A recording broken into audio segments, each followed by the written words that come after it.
MAGA doesn't have a wide enough base to win an election. So we've got two things that call themselves parties that can't possibly win. It's just a question of who can lose more. And last time, the Democrats pulled out all the stops. So, staying on the U.S., to talk about the U.S. is a little bit like saying Europe, and that is there are just different regions and cultures and economic bases in the U.S. Where in the U.S. or which regions do you think are poised to be the biggest winners and losers? From deglobalization? Deglobalization, AI, whatever big themes Sure. you see in the Let's put U.S. AI to the side because that's Sure. not going to happen. Touch that later. We need to double the size of the industrial plant. And for that, you need workers, you need green space, you need infrastructure, and you need a regulatory structure that is friendly to the investment.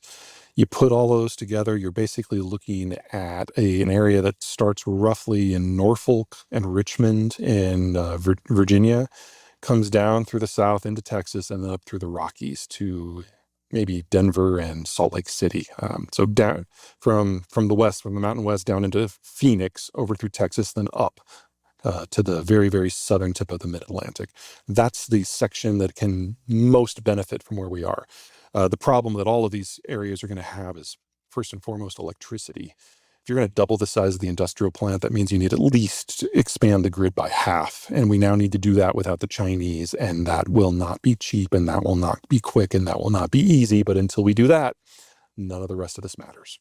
But it's all based on a premise that we need to further expand our industrial base. The economy has done really well moving more to a services base. Why is an industrial base so important to the U.S.'s future? There's the national security component to it. Trump is not making that up.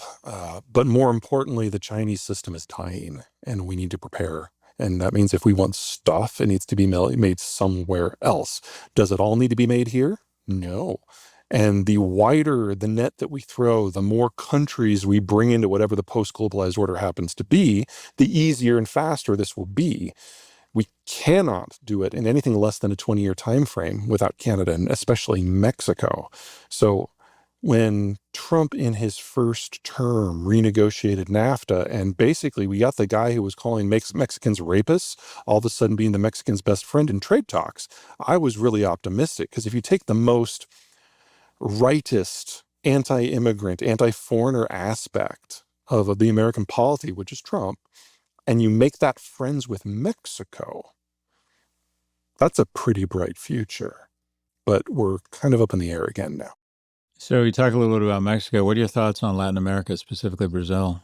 Brazil is its own beast. The demographics are very rapidly aging, and they haven't built out the industrial plant that they need for what's coming.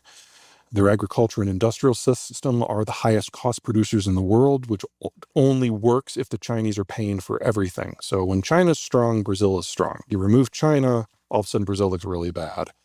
They've also lost a lot of their industrial plant to the Chinese. Under Lula last time, he invited in the Chinese to do a lot of joint ventures, which from the Chinese point of view is we come in, we build a joint facility, we steal all of your technology, we take it home, and then we drive you out of business on a global basis. And there's just not much left in Brazil at this point. So we talked a little bit about demographics and some of the countries you think that are not well positioned. If you're the U.S., is it, and realizing it's a global world, is it, you talked a little bit about the importance of the U.S.-Mexico relationship. What about U.S. and Canada? Are there other allies we should be focused on developing stronger partnerships with? We already have free trade deals with Central America, Mexico, Canada, Japan, Korea, functionally with Taiwan. If the Brits can ever figure out what happens after Brexit, we'll have a deal with them as well. That's the core, and that's a great starting point. If you were to add one more big thing, I would say Southeast Asia. The demographics are pretty good. The industrial plant is already pretty good. They're very well positioned to pick up anything that the Chinese drop. They are a bridge to India, which is a non-insignificant power. But the biggest thing I like about Southeast Asia is we're already friends, courtesy of our relationship with Australia and New Zealand, and they have a big consumption base. So this is already 1 billion people with a demographic that is very primed for consumption. It's exactly the sort of partner that you would like to preserve as the broader world breaks down. I brought up AI and you said it's not going to happen. Say more. There's about 30,000 parts that go into your typical semiconductor, not counting the things that do the manufacturing, like, say, the lithography systems that come out of ASML in the Netherlands. So functionally, you've got 50,000 failure points in that sector.